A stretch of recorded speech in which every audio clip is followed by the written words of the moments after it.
Good. I put in a mic, which means I can't hear you. You're fine. I'm going to be speaking this morning, I'm going to be speaking my morning about David HaMelech. And I want to essentially discuss with you two questions about David. And along the way, as we review his life, we will try to do it with an aim to answering these two questions. The first is the match between the public and the private. Is David who he appears to be? Is Toho Kavoro? Is his inside like his outside? And the second is, why of all the people in the Tanakh does God choose this most problematic character to be the ancestor of the Messiah? And I'm going to give what I think is a somewhat unconventional answer to that question. Hopefully not heretical, but unconventional. But let me just start by reminding you, since we know more about the story of David than any other person in the Tanakh, and I obviously am not going to review the whole story, but I do want to hit a couple of highlights in order to point out the strangeness of the story and the many layered possibilities that the Tanakh gives us. Among others, David is the only one who gets multiple introductions, 3 introductions to us. And they don't fit together chronologically or thematically. Chronologically, they fit together thematically in a certain way. But there is, first of all, when Shmuel goes off to the house of Yishai and he's going to anoint a new king. And he comes to him and he says, present your kids, basically. And Eliav comes out and he's tall and handsome and strapping, and Shmuel thinks this must be the one. And God comes to him and says, pay no attention to his appearance, to his stature, because I don't see people the way you do. Adam yireh einayim v'Hashem yireh levav, because you only see what's visible, but I see into the heart. So he says, next, please. And he goes through all 7 sons, which, as you know, is the perfect number, 7. In fact, in Irish mythology, the 7th son of the 7th son is the one who's supposed to redeem the world.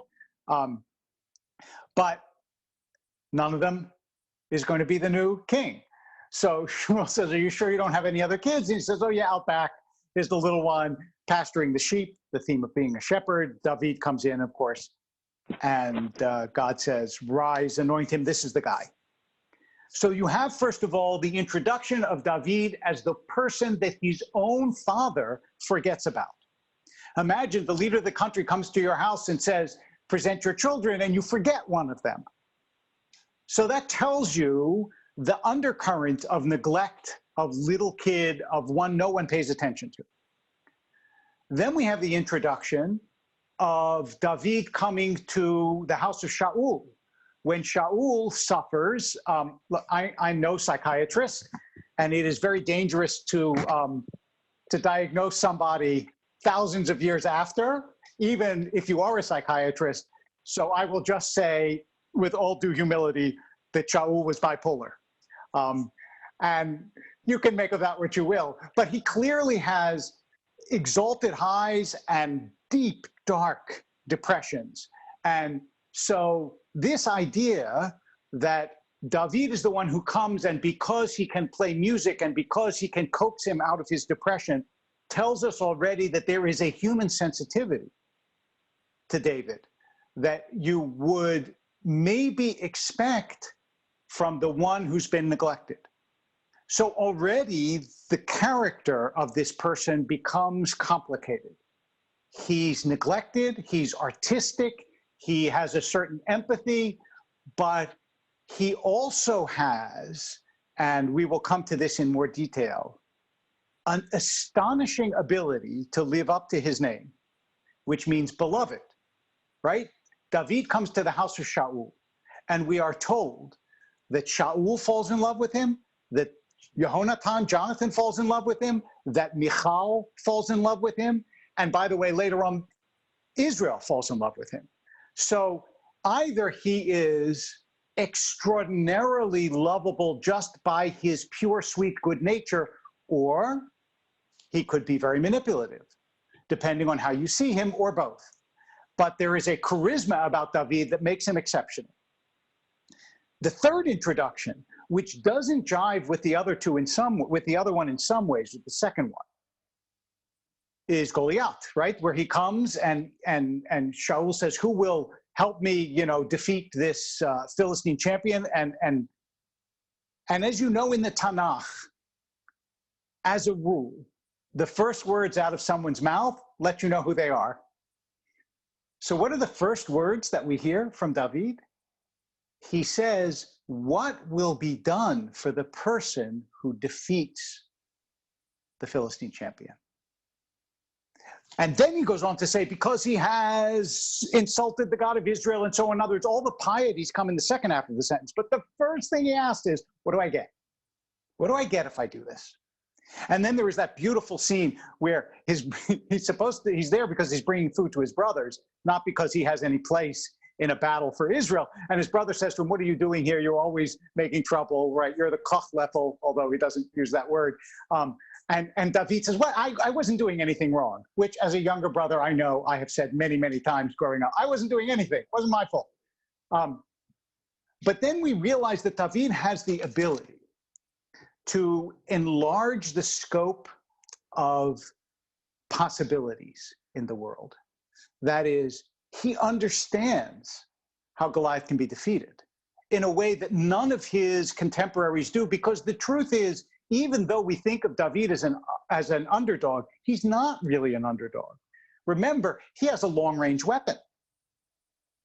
And when Goliath says to him, "What are you coming at me with sticks?" it's obvious that he was holding his staff in his hand as though he was going to try to beat him to death, which is absurd. But of course, David has no thought of that. And as you may know, in Israel, we've done studies of Bedouins and stones and slingshots, and you can become remarkably accurate when you have a sling and a stone and lots and lots and lots and lots of hours on craggy hills to practice. So it is not at all implausible that David was so skilled with a slingshot and of course brings Goliath down with one well-placed shot, and then either does or doesn't cut his head off, depending on how you read how he was killed. He was either killed by the stone or killed by the sword. But the thing that makes this introduction so puzzling, of course, is that Shaul doesn't seem to know who he is.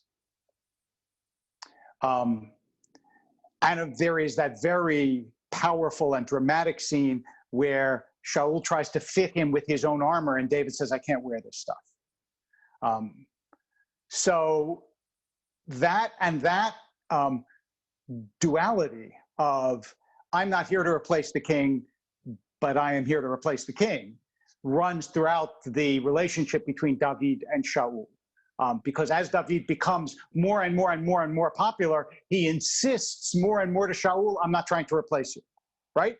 And Shaul, of course, who already starts off as having his own inadequacies and difficulties, becomes more and more and more both paranoid and deeply upset at his own paranoia. It is a remarkable portrait. Amichai's poem about this is beautiful, but we don't have time for it right now. It is a remarkable portrait of a man coming apart. But you have all these three introductions about David, and they raise at the beginning with consummate artistry and beauty the questions about the complexity of his character and who this person really is, who, after all, on the one hand, is incredibly skillful and knowledgeable, and on the other hand, seems opportunistic and even ruthless. And those two strands follow David throughout his lifetime. So he comes into the house of Shaul, and all of a sudden, everybody is in love with him.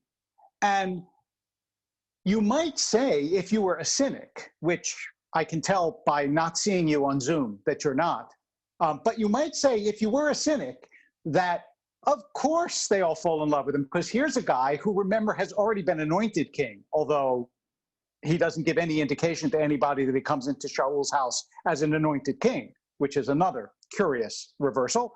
But he comes in, and you might say to yourself, of course, if he's going to be king, the only way he can be king in Israel is not by killing Shaul, If he kills Shaul, then the people will never accept him. But by replacing the person who is intended to replace Shaul, and who is that? Yehonatan. Because remember when Yehonatan dies, and now I'm skipping ahead, of course, to the beginning of Shmuel Bet, what does he say? Your love was dearer to me than the love of women. That's what David said. Yes, your love was dearer to me than the love of women, but David never says my love for you. He talks about Yehonatan's love for him. So does he love Yehonatan the way Yehonatan loves him? Or did he effectively seduce Yehonatan, whether sexual or not is not my subject here. Believe whatever you want about the relationship between David and Yehonatan, that's subject for another time. But did he seduce him in one way or another so that Yehonatan loved him so that he could eventually replace Shaul? Or did it just happen that Yehonatan loved him so much that he said to him, you know what, you take my father's place, not me? Again, two tracks, parallel tracks. Very hard to figure out who it is that has that reads his character properly if there is only one way. But there is something else about David that I think is really important to note before we come to any kind of evaluation of his real nature, which is that we have much more information about David's relationship to women than any other male character in Tanakh, much more.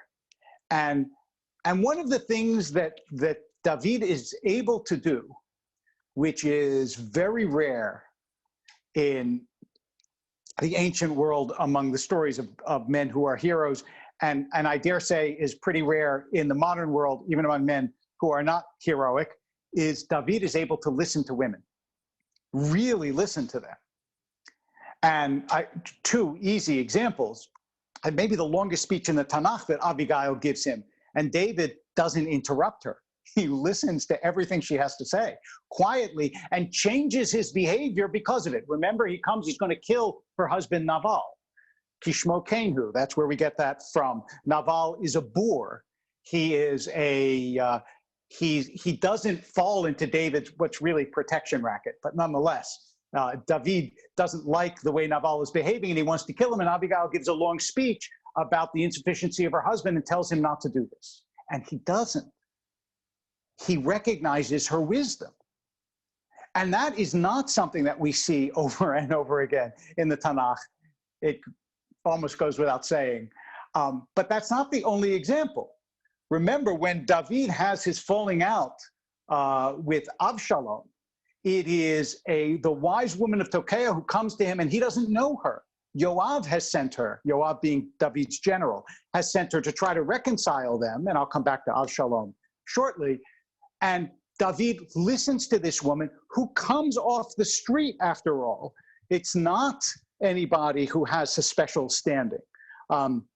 In my book about David, called David the Divided Heart, which already gives you the theme of this, I mentioned the fact that in ancient Rome, Herodotus tells the story of Hadrian, who was walking down the street as the emperor of Rome, and this woman came up to speak to him, and he brushed her off, and she said, "If you don't want to listen to me, then you shouldn't be emperor." In other words, it is the responsibility of a sovereign to listen to their subjects, but of course it wasn't very often done. But David listens to this woman off the street, gives her advice, and then recognizes that she's talking about him. So David has that which we saw in the very beginning, at the introduction, that he has artistry, that he has sensitivity. That remains with him. And I dare say that no great charismatic leader can be without that human sensitivity, without that ability to understand and read people. And David clearly has it, allied with this sense, if the Tehillim are to be David's, that he is close to God and God is close to him. Nonetheless, David and his band are run all around the country by Shaul, who obviously sees that he is imperiled and he is in danger from this young upstart, and eventually runs off to the land of the Plishtim. He runs off to the Philistines and pretends to be a disciple of the king. And at first he feigns madness, which, by the way, is just one of many examples of Shakespeare drawing on the David story of feigning madness, like in Hamlet. But we'll leave that aside too. But that's a really fruitful area for those of you who are Shakespeareans. But he runs off there. He pretends to be mad, and then eventually he raids villages and sustains his band for years in the wilderness of being a hunted fugitive in Israel. And it isn't until Shaul is killed that David is safe. Again, a paradox, but also remember, Shaul's attitude towards him, Shaul, who is his sort of substitute father, has echoes in the attitude of his own father. The one snapshot we get where his father forgets to introduce David to Shmuel, and all of a sudden his substitute father is someone who wants to kill him. This is really rich psychological material. And to make it even richer, we turn to David the father. What is David as a father? He is neglectful and absent. And remember when the rape arises with Amnon and Tamar. Amnon, who is David's firstborn, rapes his half-sister Tamar. Okay, not only, by the way, is the rape psychologically powerful because he rapes her and then he hates her. But in addition to that, he also, David does nothing about it. He's completely ineffective. He's completely absent. He doesn't rebuke Amnon. He just gets angry at Avshalom, who wants to take vengeance on Amnon. And so through this complicated family dynamic that I don't have enough time to go into, what happens is Avshalom and David become estranged. And when they're reconciled through the machinations of Yoav, through the machinations of his general, and they come back, and Avshalom comes back, David treats him like a king. It says the king kissed Avshalom. It doesn't say David kissed Avshalom or his father kissed Avshalom. And so there is a rebellion. Avshalom is killed in the rebellion, and this time David is devastated. And part of it surely has to be his recognition of his own part in Avshalom's rebellion. And here, there's just one other incident that we have to make mention of, which is probably already on your mind, which also speaks to David's sense of both himself as a public and a private person, as does the story of Avshalom, which is, of course, Bathsheba. The couple of points that I'd like to make about the Bathsheba story that maybe aren't always appreciated and maybe aren't entirely true. I think they are. So I will leave you to decide on your own. Is first of all, now we no longer can ask the question that earlier generations asked: was it primarily Bathsheba's doing or David's doing? I think we know enough now about the dynamics of power to say that when a king says to a married woman, "Come to my palace," whether she had a crush on the king or not, David bears the responsibility for the liaison and not Bathsheba. But I'd like to say two things about it. One is, first of all, if he could see her nude bathing on the roof well enough to know he wanted her, Bathsheba couldn't have lived that far away. And remember, Jerusalem was a very small city at the time. It was David's great stroke of genius to choose a city just like Washington, D.C., that's between the north and the south. But at the time, it was not what it is now. And when later Natan comes to him to defend Bathsheba's honor, if you're a traditionalist, he's a prophet, so he knows things. But if you're a modern reading the story, how does he even know that David slept with Bathsheba? How does he know that? Because remember, what David does in the most cynical act of brutality in the whole Tanakh is he brings Uriah back tries to get him to sleep with his wife. Uriah is too honorable to sleep with his wife while David's troops are out there fighting. David gets him drunk. It still doesn't work. So finally, he gives him a note that says, make sure this guy's in the front line so he's killed. In other words, David gives Uriah his own suicide note to bring back to the troops, and as a result, he's killed. How does Natan know all this? Maybe his family knew Bathsheba's family. Maybe they were close, since he argues later on in the story for Bathsheba's son to be the king. What I want to suggest is that this is a much smaller, more intimate family drama than we sometimes think. We think of it as the giant drama of all of Israel, but maybe everybody knew each other. There is more to say, obviously. You cannot compress all the complexities and beauties of David's story into a half hour, but in the 2 minutes that remain to me, I want to try to answer the question that I asked at the beginning, which is, why David?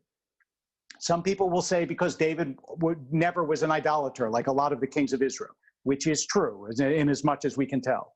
Some will say because David chose Jerusalem.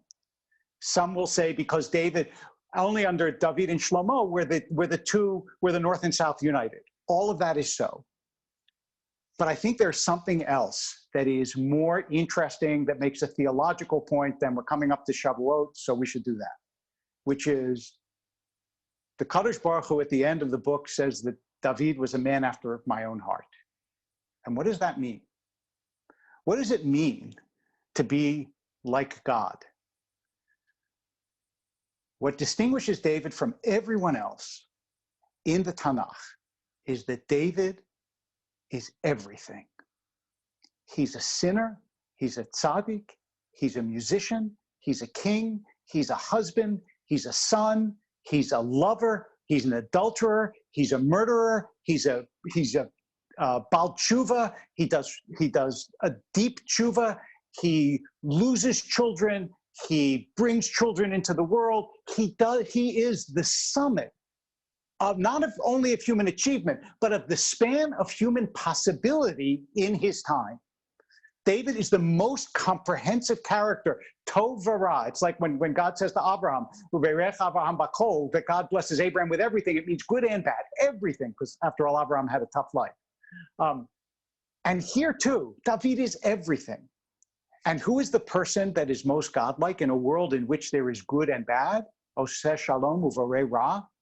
Somebody who is good and bad and covers all of human possibility is the one that is most like the Kadosh Baruch Hu, and the one who is most fitting to be the ancestor of the Redeemer of human beings in all of our complexity, in all of our difficulty, in all of our sin.